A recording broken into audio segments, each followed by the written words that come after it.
Hello everyone, this is Komal and welcome back to my YouTube channel. So question number 1 of science chapter 10 gravitation is gravitational force on an imaginary planet is 6 times stronger than the gravitational force of the earth. जो gravitational force है imaginary planet मतलब किसी भी planet पे name नहीं mention किया इन्होंने उसका, वो जो है 6 टाइम्स है gravitational force of the earth. Let's suppose example से समझते हैं कि अगर ग्रेविटेशनल फोर्स जो है वो अर्थ पे 5 न्यूटन का है तो उस प्लैनेट पे जिसकी ये बात कर रहे हैं वो 6 टाइम्स है ग्रेविटेशनल फोर्स ऑफ अर्थ की. मतलब जो ग्रेविटी पे है उसका 6 टाइम्स ज़्यादा, 6 गुना, राइट.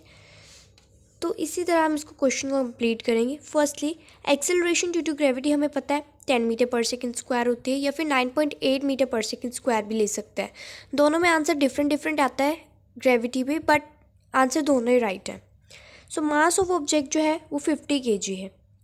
तो अब इन्होंने बोला है कि determine the value of acceleration due to gravity and weight of an object of mass 50 kg on that planet. उस प्लैनेट पे जिसकी ये बात कर रहे हैं उसकी हमें एक्सेलरेशन ड्यू टू ग्रेविटी भी निकालनी है और वेट भी निकालना है. तो इसके लिए हमें पता है इन्होंने हमें एक कंडीशन दे रखी है कि जो ग्रेविटेशनल फोर्स है, gravitational force on that planet, मतलब जिस प्लैनेट की बात कर रहे हैं वो 6 टाइम्स है to the gravitational force of earth. मतलब जितना अर्थ की ग्रेविटेशनल फोर्स अर्थ लगा रही है उसके 6 गुना ज़्यादा है उसमें. So gravitational force on that planet let's suppose वो एफ है, ठीक है. और जो ग्रेविटेशनल फोर्स है उस प्लैनेट पे वो हमने एफ लेट कर लिया. और जो ग्रेविटेशनल फोर्स अर्थ पे है लेट्स सपोज वो एफ डैश है, ठीक है. एफ डैश हमने अलग अलग कांस्टेंट ले लिए.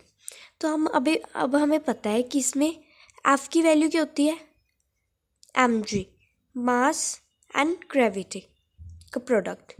इसमें भी सेम रहेगी. अब मास तो दोनों का सेम है क्योंकि मास जो है आप किसी भी प्लेस में चले जाओ, किसी भी प्लैनेट में चले जाओ, मास आपका सेम रहेगा किसी भी ऑब्जेक्ट का, बट वेट जो है वो चेंज होता रहता है.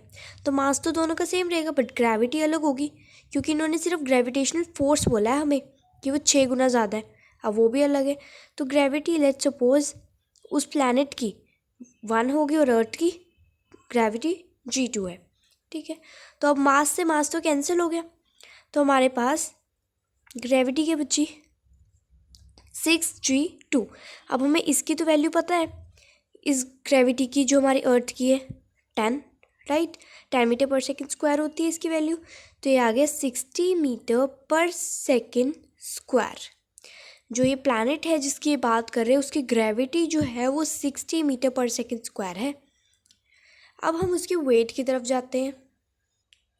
तो अब हमने उस प्लैनेट की जो है वो ग्रेविटी निकाल ली है. 6 टाइम्स थी ना वो अर्थ की, तो अर्थ की ग्रेविटी अगर 10 है तो वो 60 हो जाएगी. तो मास ऑफ ऑब्जेक्ट हमें 50 kg दे रखा था. अब हमें वेट जब निकालना होता है, वेट जो है एक वेरिएबल क्वांटिटी है जो चेंज होती रहती है from place to place, but mass remains constant. तो वेट जो है हमारा एक तरह का फोर्स होता है,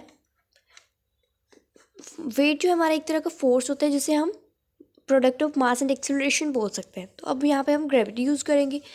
तो दैट इज़ वाई मैंने यहाँ पे फॉर्मूला जो है वेट का mg लिया, मीन्स मास एंड ग्रेविटी का प्रोडक्ट लिया. तो मास तो अब हमें पता है कि 50 kg गिवन था और अभी हमने ग्रेविटी निकाली उस प्लैनेट की. बोला था ना कि 6 टाइम्स है to the gravity of earth, तो उसकी ग्रेविटी हमने निकाली थी, एक्सेलरेशन ड्यू टू ग्रेविटी 60 हो गई. तो 6 5 30 एंड 00 एंड वेट में हम न्यूटन में ही लेंगे. So it's 3000 Newton. वेट जो है वो उसका 3000 न्यूटन आ गया और acceleration due to gravity 60 metre पर second square. If you like this video, so please don't forget to subscribe our channel. Thank you.